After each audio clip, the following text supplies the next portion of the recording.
안녕하십니까 더배움 회원 여러분. 자, 고절검정고시 사회를 맡게 된 고합성입니다. 오늘은 직후 페이지 파트 2로서 자연환경과 인간생활을 우리가 보도록 하겠습니다. 자연환경과 인간생활은 대표적으로 세 개가 있죠. 지형과 인간생활, 그 다음에 기후와 인간생활, 그 다음에 환경과 자연재해. 이 파트에 대해서는 우리가 자주 출제되고 있어요. 그러면 우리가 이제 19페이지로 가셔서 20페이지네요. 지형과 인간생활에 대해서 우리가 살펴보죠. 지형이라는 것은 땅지자죠. 땅의 행태와 관련돼서 인간생활의 관계는 어떻게 연관성이 있는가, 그거에 대해서 우리가 살펴보죠. 근데 20페이지 보니까 지형 형성 작용이라는 게 있어요. 우리가 땅의 형성 과정은 지형 형성 작용이 있어요. 지형 형성 작용은 크게 뭡니까? 두 가지로 나눠져요. 내적 작용과 외적 작용으로 나눠지고 있습니다. 내적 작용과 외적 작용. 우리가 내적이라는 것은 지구를 둥그렇게 본다면 우리가 뭡니까? 지구를 본다면 암 부분에 대해서 암내자가 되죠. 그럼 대표적으로 조산운동이라는 게 있고요. 조륙운동이라는 게 있고요. 조륙조산운동. 그 다음에 이제 하산활동, 솟아오르는 거죠. 그래서 대지형이 형성되는 게 바로 내적 작용이 되겠죠. 외적 작용이라는 것은 바람이 불고 홍수가 일어나거나 지구의 외부의 행태에 대해서 우리가 태양 에너지에 의해서 물의 공기 순환으로 나타나는 지표의 어떤 행태를 이야기하는 게 바로 바깥 외적 작용이 되겠죠. 대표적으로 바람이 분다, 풍화작용이 되고, 그다음 물에 의해서 침식작용이 일어나고, 그래서 침식, 운반, 퇴적작용으로서 운전이 되죠. 그거는 대표적으로 작은 지형, 소지형 형성에서 아주 중요한 역할을 하고 있다는 거예요. 그러면 우리가 지형 형성 작용으로서 다시 내적 작용과 외적 작용이 있다. 외적 작용이라는 것은 풍화, 퇴적, 침식 이런 걸 우리가 하고, 우리가 대표적으로 이제 빙기라는 게 있고 간빙기라는 게 있어요. 빙기라는 것은 얼죠. 그러면 해수면이 급격히 하강하겠죠. 그래서 우리가 하강하고, 간빙기에는 얼음이 녹겠죠. 그래서 상승하게 됩니다. 그래서 우리가 20페이지 도표를 보면 우리가 해수면, 빙계는 하강과 간빙계는 상승이라는 요 의미를 잡아준다면 우리가 충분히 우리가 이제 뭡니까? 발달 지형에 대해서도 우리가 살펴볼 수가 있습니다.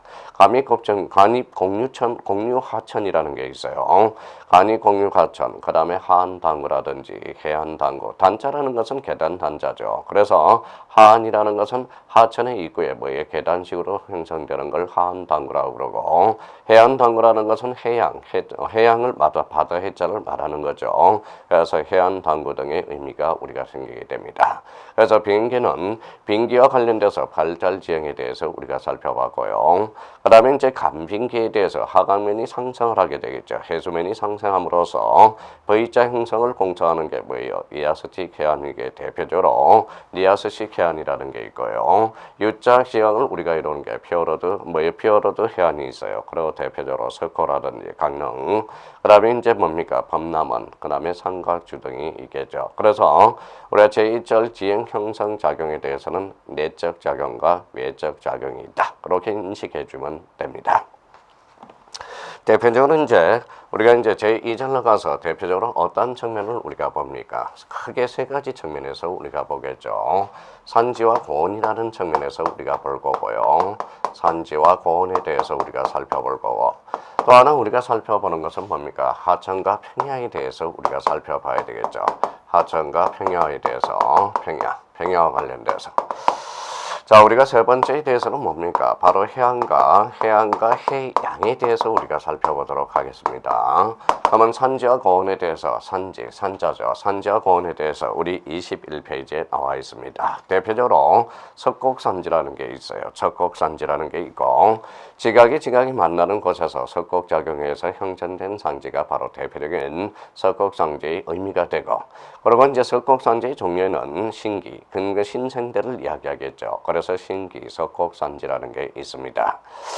그 다음에 우리 고생대, 고기 석곡산지가 있고 단청산지라는 게 있습니다. 그래서 대표적으로 우리가 세 개의 주요 산지와 고온을 보게 되면 대표적으로 석곡단지로서 신기 석곡단지와 그 다음에 고기 석곡단지, 단청산지가 있죠. 자, 이번에 공원과 관련돼서 산지 형태는 그렇다 치고요. 우리가 대표적으로 공원과 관련돼서 대표적으로 이제 하산 활동에 대해서 우리가 땅이 형성을 해두는 게 대표적인 순상지라는 게 있어요. 순상지. 장기간 침식에서 방패 모양, 즉 빗살 모양 형태로 띄고 있는 게 뭐예요? 낮고 완만한 경사를 이루고 있는 게 바로 선상지가 되고요. 자, 선상지에 대해서는 이제 뭐다 선정, 정한, 선단이 있겠죠. 그래서 우리가 좀 이따 그림을 우리가 볼 거고요.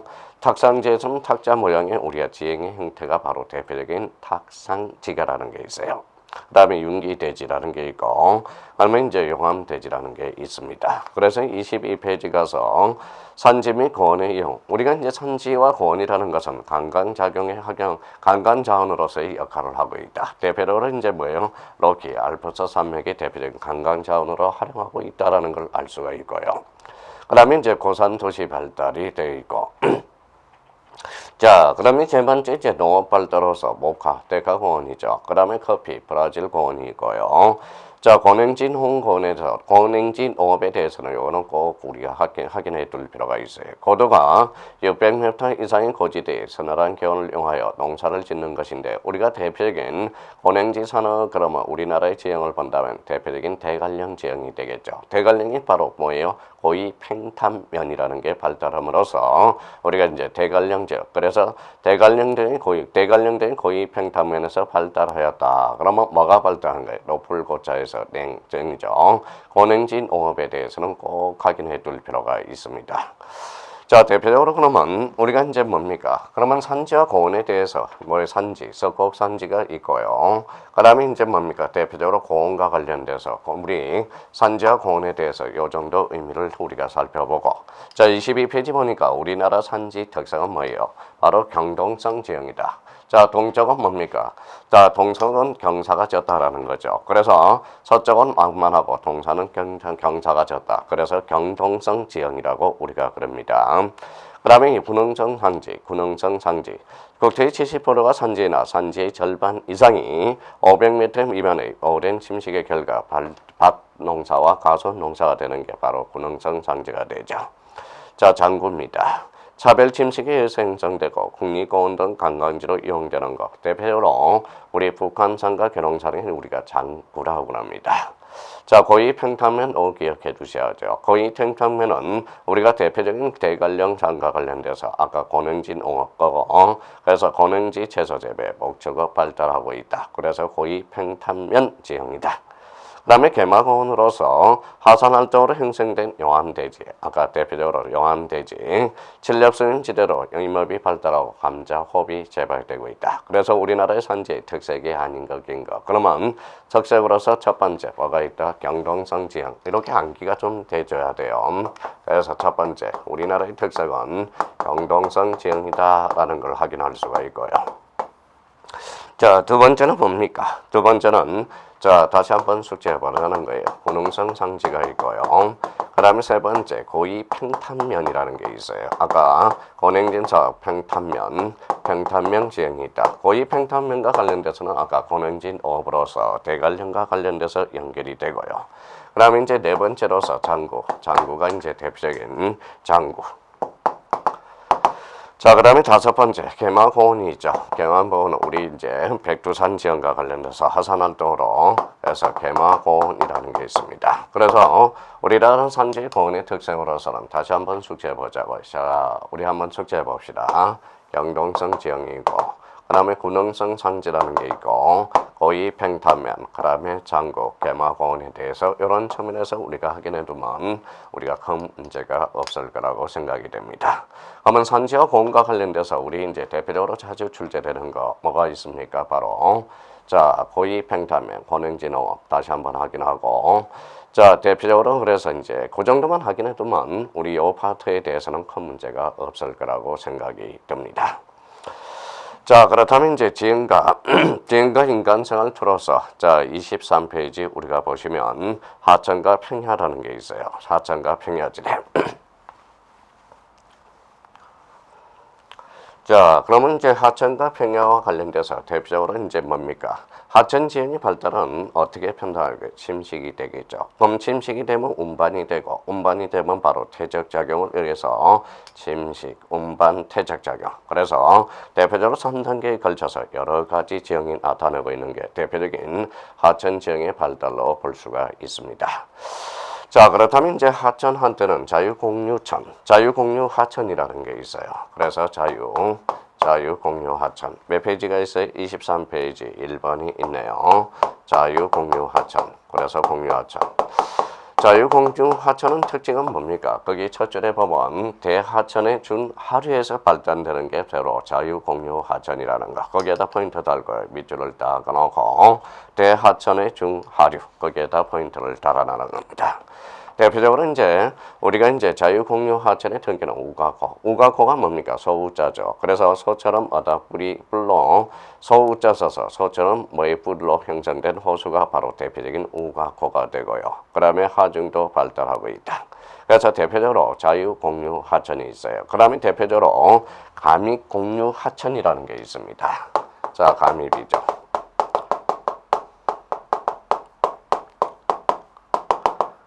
자, 감익공유하천은 하천의 중상류에서 발달되는 게 바로 감익공유하천이 됩니다. 그래서 거기에 밑줄을 딱 그어놔요. 그래서 하천 중상류에 발달하고 산악지형에 골짜기를 깊이 팔면서 공유한다. 그래서 감익공유하천. 그 다음에 이제 감조하천. 조자가 이제 조수간만의 차. 조수간만으로 인해서 하천의 수위가 주기적으로 변하는 감조하천이 있다.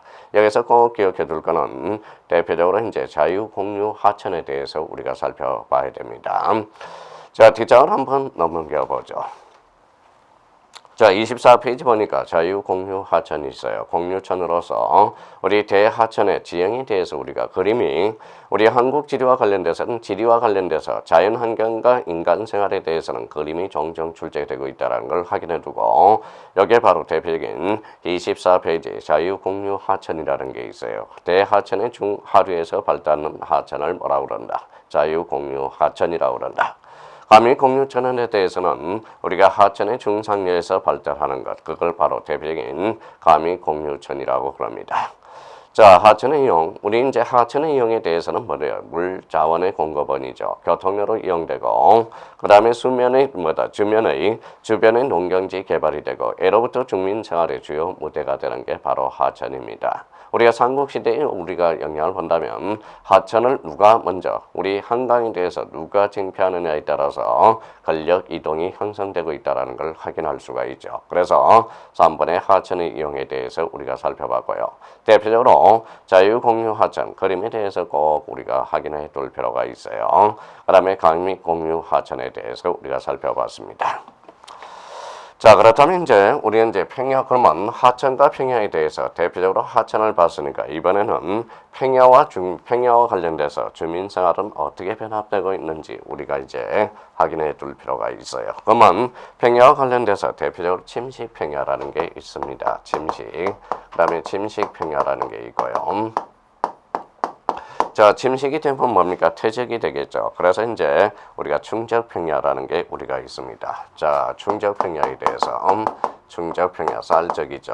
그래서 충적평야가 있다는 거. 그러면 우리 평야 지형과 관련돼서 대표적으로 침식평야에 대해서는 대표적으로 뭐가 있느냐? A. 구조평야라는 게 있어요. 그 다음에 구조평야와 관련돼서 한단구라는 게 있어요. 한단구는 지방흉기나 해수면 변동을 인해서 하천 바닥이 계단 모양으로 침식된 지형을 바로 대표적인 한단구가 되겠습니다.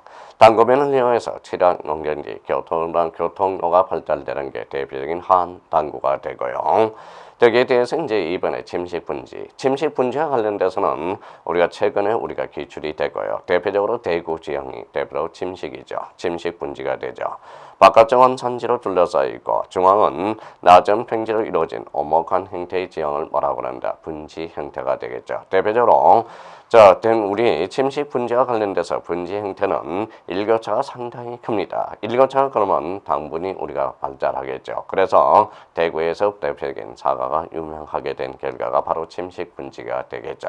그래서 침식 분지는 우리가 최근에 출제됐습니다. 그래서 침식 분지에 대해서는 대표적으로 잘 확인해 둬야 돼요. 그러면 25페이지 가니까 우리 이제 침식 분지의 특징을 우리가 정리해 놨습니다. 밑줄을 그어가면서 마무리 한번 해보자고요.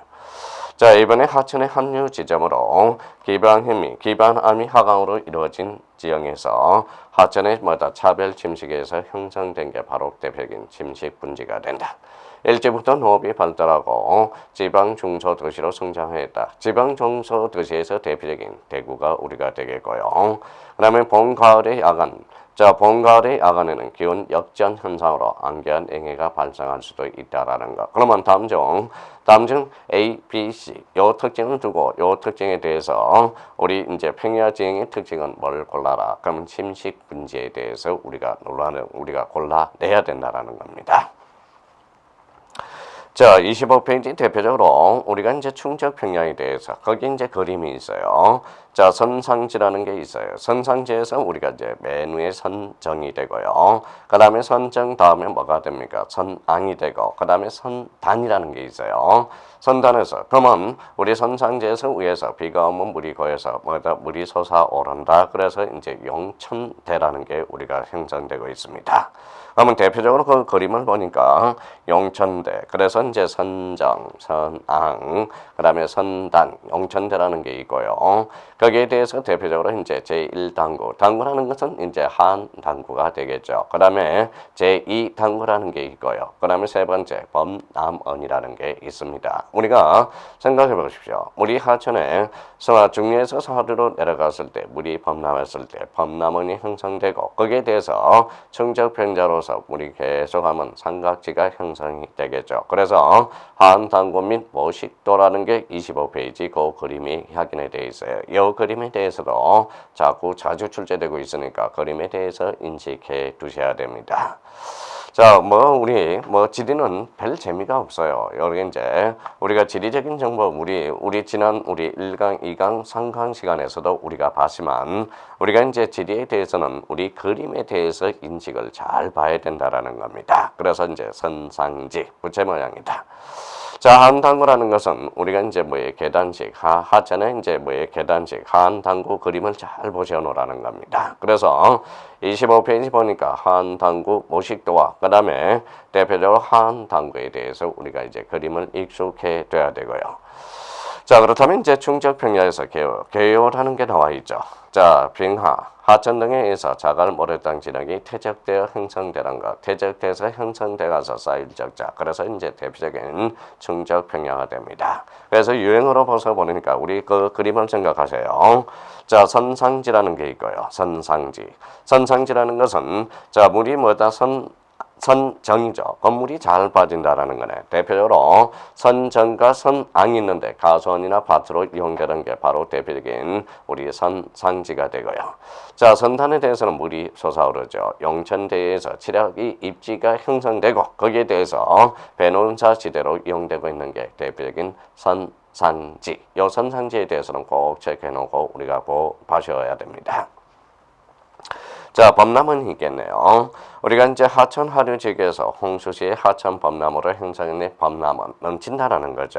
그래서 우리가 자연 제방을 우리가 쌓아 나가야 돼요. 그래서 모래, 고도가 높아 파수에 이제 피수에 유리하고 가수원 치력 교통도로를 이용해야 된다. 자연 제방을 형성해 나가야 되겠죠.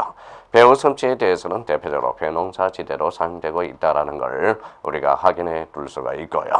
자, 삼각주. 우리가 대표적으로 삼각주 그러면 이제 토지가 쌓여서 삼각형 모양으로 이루는 게 대표적인 삼각주로서 우리나라 대표적으로 이제 부산에 김해 평야가 있다라는 겁니다. 그러면 하천의 운반 물질이 유석이 감소하는 하구에 퇴적된 삼각층의 지형으로서 김해 삼각주가 유명하죠. 우리나라는 큰 하천이 유입되는 황해나 남해안의 조차가 크기 때문에 발달이 미약하고 있다라는 거. 그 밑줄을 딱 하나세요. 왜 우리나라는 삼각주가 발달하지 않는가? 그러면 우리나라는 큰 하천이 유입하는 남해안의 조차가 크기 때문에 발달이 미약하다. 그 의미에 대해서 우리가 살펴보셔야 됩니다. 그렇다면 우리가 충적평야로서 유행한 선상지 꼭 기억해 두시고요. 그 다음에 범람은 삼각주가 미약하게 된 이유 꼭 확인해 두셔야 됩니다. 그러면 25페이지 우리가 그림을 봤고요. 자, 그러면 26페이지 한번 넘겨보십시오. 대표적으로 이제 부채살 모양으로 있는 선상지가 있고요. 우리가 이제 뭐예요? 하천은 이제 뭐예요? 하류에 대해서 범람원이 있고요. 대표적으로 이제 삼각주에 대해서 우리가 살펴봅니다. 그러면 이 그림에 대해서 대표적으로 이제 첫 번째 그림이 선상지고요.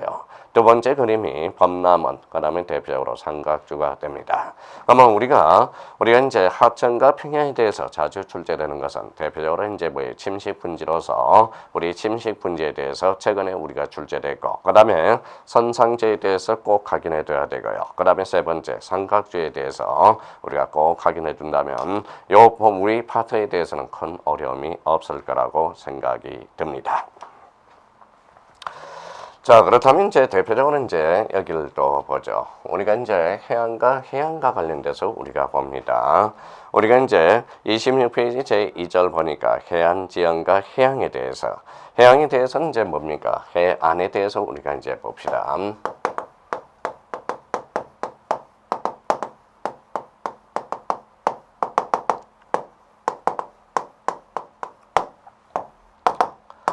자, 해안 지형과 해양에 대해서 우리가 대표본다면 여기에도 이제 크게 우리 두 가지 측면에서 우리가 하나 볼 수가 있어요. 대표적인 침식 지형이 있고요. 대표적으로 자, 퇴적 지형이 있다라는 겁니다. 퇴적 지형에 대해서 우리가 이제 살펴봐야죠. 자, 침식 지형에 대해서는 대표적으로 뭐냐? 해식해라는 게 있어요. 애자라는 것은 절백 애자예요. 그러면 결론적으로 파랑의 침식장으로 현상 해안 절백을 뭐라고 그러냐? 한자로 하면 절백애가 돼요. 그래서 우리 침식평 지형에서 대표적으로 뭐가 있다? 해식대라는 게 있어요. 해식애.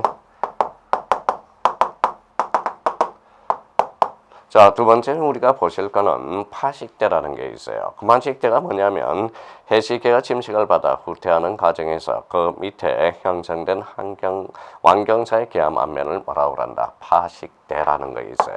파식대. 자, 그 다음에 이제 세 번째로서 해안당구. 해안당구에 대해서는 뭡니까? 우리 하천에 대해서는 하안당구를 봤고요. 그 다음에 우리 바다의 해안당구에 대해서 우리가 보는 거죠. 그래서 해안당구, 계단 단자가 되겠죠.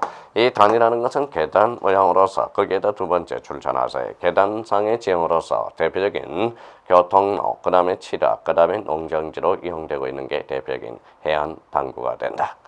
자, 네 번째 해식동이라는 게 있어요. 해식동이라는 것은 뭘까요? 이거는 우리가 이제 뭡니까? 우리가 동자라는 것은 이거는 동굴이라는 뜻이에요. 그래서 바닥에 의해서 해식계의 약한 부분이 침식되어 형성된 해안 동굴을 뭐라고 그런다? 해식동이라고 그런다. 그러니까 우리 명칭 정도만 정확하게 우리가 숙지해 두면 됩니다. 자, 우리가 이제 뭡니까? 대표적으로 바위섬. 우리 이제 바위섬이 있죠. 바위섬이 대표적으로 뭐냐? 바로 시스텍이 된다라는 거예요. 시스텍. 그래서 우리가 침식 지형으로서 대표적으로 시스텍은 이제 바위섬을 이야기하는 거고, 그러면 해식계, 절벽이고, 파식대 우리가 퇴적작용, 해안당구 계단상의 지형을 우리가 해안당구라고 그러고요. 해식동이라는 것은 해안동굴을 바로 뭐예요? 바로 해식동이라고 그러고, 여기에 대해서는 이제 뭡니까? 해시스텍이라는 것은 바위섬, 일종의 파랑의 차별 침식으로 파식대 위에 남겨진 바위섬이 바로 뭡니까? 시스텍이라는 게 의미가 있습니다. 그러면 대표적으로 여기에 대해서 이제 해식계와 파식대와 해안당구와 해식동과 시스텍의 특징은 뭐냐? 바로 침식지형으로서 의미가 있고요. 자, 대표적으로 이제 퇴적이라는 것은 우리가 쌓인다라는 거죠. 쌓인 것에 대해서 대표적으로 이제 사빈이라는 게 있어요. 모래가 쌓인다. 그래서 해수욕장으로 이용되는 게 대표적인 사빈이라는 게 있고요. 그래서 해수욕장 줄쳐놓고요. 자, 사구라는 것은 언덕구가 되겠죠. 그래서 모래가 쌓여서 언덕이 형성되는 걸 뭐라고 그러냐? 바로 사구라고 그래요. 사구. 모래가 바람에 날려 사빈 뒤쪽에 쌓인 지형. 그래서 방풍림 조성에 아주 유리한 게 바로 대표적인 사구가 됩니다. 자, 그러면 이제 대표적인 석호가 있죠. 우리가 이제 빙기에서 우리가 이제 석호라는 게 있습니다. 석호라는 것은 후빙기 해수면 상승으로 많은 입구를 사주가 가로막아 형성된 호수, 관광지로 아주 유명하죠. 강릉이 대표적인 강릉 경포대가 바로 대표적인 석호. 그 다음에 하천의 퇴적 작용으로서 점차 미립이 진행되고 있다. 그래서 석호라는 게 있고요. 자, 사치사주에 대해서 육지가 연결된 셈을 바로 뭐다? 육계도라는 의미를 써주게 됩니다. 육계도. 자, 그다음에 이제 사치라는 게 있어요. 파란과 현안 외열에서 모래가 해안에 따라 운반되거나 바다 쪽으로 쌓여서 형성된 사치. 자, 사치에 대해서 있고요. 그 다음에 대표적으로 이제 사주라는 게 있어요. 모래톱에 대해서 사주. 여기 이제 모래톱의 이제 특징이 되고, 여기에 대해서 이제 갯벌이라는 게 있죠. 대표적인 여기 이제 간석지라는 게 의미가 있습니다. 간석지와 관련돼서는 대표적인 갯벌의 의미가 있다라는 거예요. 여기에서 꼭 우리가 잡아둘 거는 대표적으로 석호에 대해서는 꼭 우리가 잡아놔야 되고요. 여기에 대해서는 이제 간석지 어떠한 특징, 갯벌과 관련돼서 우리 27페이지 가니까 간석지라는 게 있어요. 하천에 의해서 운반된 토사가 조류의 퇴적 작용으로 만에 쌓여 형성되며 서해안이나 남해안과 같이 조차가 크고 바람의 영향이 작은 해안에서 주로 발달하는 게 뭐라고 그런다? 간석지라는 의미를 써주게 됩니다. 자, 육지로부터 공급되는 오염물질을 정하는 작용을 한다. 그게 대표적인 간석지의 특징이 되고요. 해양 생태계 보고이며 자담의 침새의 철새의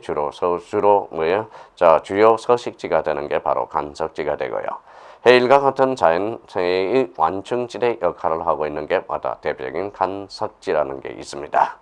자, 염전이나 양식장으로 이용되고 있고 갯벌에 제방을 쌓아 육지로 만드는 간척 작업이 이루어지기도 하는 게 대표적인 간석지가 됩니다. 그렇다면 우리가 간석지의 특징에 대해서 그러면 이제 뭡니까? 바로 대표적으로 또 하나가 석호라는 걸 우리가 확인해 둘 필요가 있어요. 그렇다면 해안 지형의 발달로서 대표적인 지형이 발달한 두 가지 지형이 있다. 그러면 침식 지형과 퇴적 지형으로서 침식 지형에 대한 해식해, 파식대, 해안당구, 해식동, 시스대. 그러면 이걸 묶어놓고 요거의 공통점의 등식은 뭐다? 바로 우리 해안의 침식 작용이라는 걸 확인해 줄 수가 있고요. 그러면 사빈과 사구와 석호와 육계도와 사취와 사주에 대해서 간석지 대표적인 요거는 뭐예요? 하양 지형에 바로 퇴적 지형이 있다라는 거. 그러면 해양 지형은 크게 침식 지형과 뭐예요? 퇴적 지형으로서 형성되고 있다라는 걸 확인할 수가 있습니다. 자, 그렇다면 27페이지 해안선의 형태는 어떻게 될 건가? 그래서 바로 이제 침수해안이라는 게 있어요. 대표적으로 니아스식 해안이겠죠. 우리 남쪽에 꼬불꼬불한 그걸 뭐예요? V자 형성을 하고 있는 게 바로 니아스식 해안이 됩니다. 니아식성 해안에 대해서는 대표적으로 항만이 발달하고 양식업에 유리하다는 게 특징이 될 수 있어요. 그래서 니아식 해안. 그 다음에 피오르 해안은 뭐냐? 바로 U자 모양의 골짜기.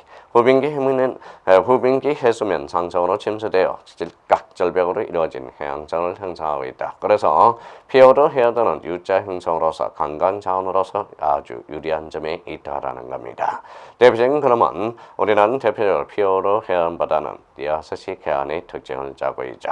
여기에 대해서 지반의 흉기나 해수면의 하강으로서 과거의 해저면이 육지가 된 해안을 무슨 해안이라고 한다? 바로 대표적인 이수해안이라고 그럽니다. 그래서 침수해안과 크게 침수해안과 이수해안으로 나눠지고 있고요. 우리가 이제 침수해안에 대해서 니아스식 해안과 피오르 해안에 대해서 특징을 우리가 살펴본다면 이 페이지에 대해서도 큰 문제가 없습니다. 자, 여기에 대해서 대표적으로 이제 우리가 해양 지형과 해양에 대해서 우리가 이제 알아보는 거죠. 해양 그러면 이제 바다. 그래서 대표적으로 이제 뭡니까? 대륙붕이라는 게 있고요. 대륙붕이 있으면 대륙붕 옆에는 대륙사면이라는 게 있고요. 대표적으로 대륙사면 옆에는 대표적으로 대양저로 크게 구분하고 있다라는 걸 그 그림을 확인할 수가 있어요. 자, 그렇다면 우리가 해저 지형에 대해서 28페이지 해저 지형에 대해서 대륙붕, 그 다음에 대륙사면, 대양저로서 구분된다. 그 그림이 있습니다. 그림에 대해서 우리가 그걸 확인해 두면 아주 좋고요. 대표적으로 여기에서 꼭 확인할 게 있어요. 대표적으로 대륙붕에 대해서 우리가 확인해 줘야 됩니다. 대륙붕에 대해서 수심 20m 이상 200m 미만의 얕은 바다로서 제어자원 및 수산자원이 풍부하고 비타적 경제 수역으로서 수역을 선포하는 게 바로 대륙붕. 대륙붕에 대해서는 자주 출제되고 있습니다. 그래서 어장이 발달하고 있다. 벙커 형성이 되고 있다는 거. 그러면 그 4번에 대해서 벙커가 뭐냐? 벙커 그러면 은행 이러면 안 됩니다. 자, 벙커라는 것은 대륙붕 위에 발달한 언덕 모양의 퇴적 지형으로서 먹이가 많겠죠. 그래서 어장이 형성되고 있다는 걸 확인할 수가 있어요. 그러면 대륙붕, 대륙사면, 대양저, 그 다음에 벙커, 그 다음에 5번에 해구에 대해서 해구. 여기에서 꼭 우리 해저 지형에 대해서 확인할 거는 1. 대륙붕과 그 다음에 대표적인 4번 벙커에 대해서 꼭 확인해 둘 필요가 있어요.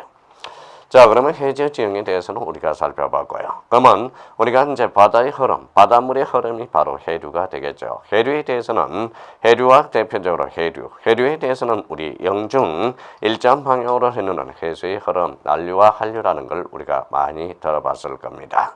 특히 난류와 한류가 만나는 교차점, 그게 바로 뭐다? 조경수역이 됩니다. 그래서 이번에 대해서 밑에 조경수역에 대해서는 꼭 확인을 해 두셔야 됩니다.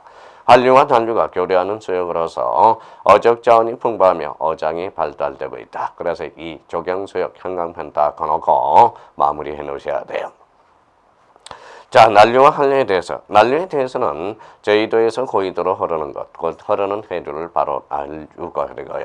한류와 관련돼서 고이도에서 제주도로 흐르는 해류가 바로 한류가 됩니다. 그럼 난류와 한류가 만나는 교차점, 이게 바로 조경수역이 된다라는 거. 여기에 대해서 이제 뭡니까? 대표적으로 해류를 우리가 살펴봤으면 거기에 대해서 이제 조류라는 것은 달과 태양의 인력작용에서 나타나는 걸 조류라고 그래요. 조차가 큰 곳은 양식업, 조력 발전에 유리하고 있다라는 걸 확인할 수가 있어요. 그러면 대표적으로 해양과 관련돼서 해저 지형 꼭 확인해 둘 거 1. 대륙붕 꼭 찔러놔야 됩니다.